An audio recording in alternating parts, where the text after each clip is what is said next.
വിഷുക്കണി ഒരുക്കുമ്പോൾ കൊന്നപ്പൂവ് എന്ന മഞ്ഞ നിറത്തിലുള്ള പൂക്കൾ നമുക്ക് ഒഴിച്ചുകൂടാനാവാത്ത ഒന്നാണ്. ഈ പൂക്കൾക്ക് പിന്നിൽ ഒരു കഥയുണ്ട്. അതാണ് ഇന്നത്തെ വീഡിയോയിൽ പറയുന്നത്. ഒരു ഗ്രാമത്തിൽ കണ്ണനെ തൻ്റെ കളിക്കൂട്ടുകാരനായി കണ്ടിരുന്ന ഒരു കുട്ടിയുണ്ടായിരുന്നു. ആ കുട്ടിക്ക് ഒരേ ഒരു ആഗ്രഹമേ ഉണ്ടായിരുന്നുള്ളൂ. ശ്രീകൃഷ്ണ ഭഗവാന്റെ ബാലരൂപം കാണണം, കണ്ണനോടൊപ്പം കളിക്കണം. അവൻ അതിനുവേണ്ടി അടുത്തുള്ള ശ്രീകൃഷ്ണ ക്ഷേത്രത്തിൽ പോയി ദിവസവും പ്രാർത്ഥിച്ചുകൊണ്ടിരുന്നു.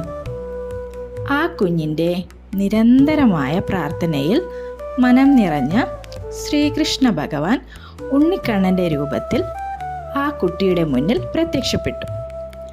സന്തോഷം കൊണ്ട് ആ കുട്ടിയുടെ കണ്ണിൽ നിന്നും ആനന്ദാശ്രുക്കൾ ഒഴുകിക്കൊണ്ടിരുന്നു. ഭഗവാൻ കുട്ടിയോട് നിനക്ക് എന്താണ് വേണ്ടത് എന്ന് ചോദിച്ചു.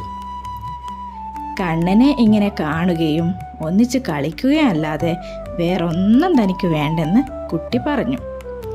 കുട്ടിയുടെ സ്നേഹത്തിൽ സംതൃപ്തനായ ഭഗവാൻ തൻ്റെ അരയിൽ അണിഞ്ഞിരുന്ന അരഞ്ഞാണം ആ ബാലന് സമ്മാനമായി നൽകി.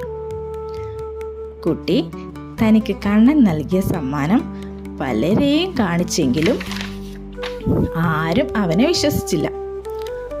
അടുത്ത ദിവസം ശ്രീകൃഷ്ണ ക്ഷേത്രത്തിലെ പൂജാരി ശ്രീകോവിൽ നട തുറന്നപ്പോൾ കണ്ട കാഴ്ച ഞെട്ടിക്കുന്നതായിരുന്നു.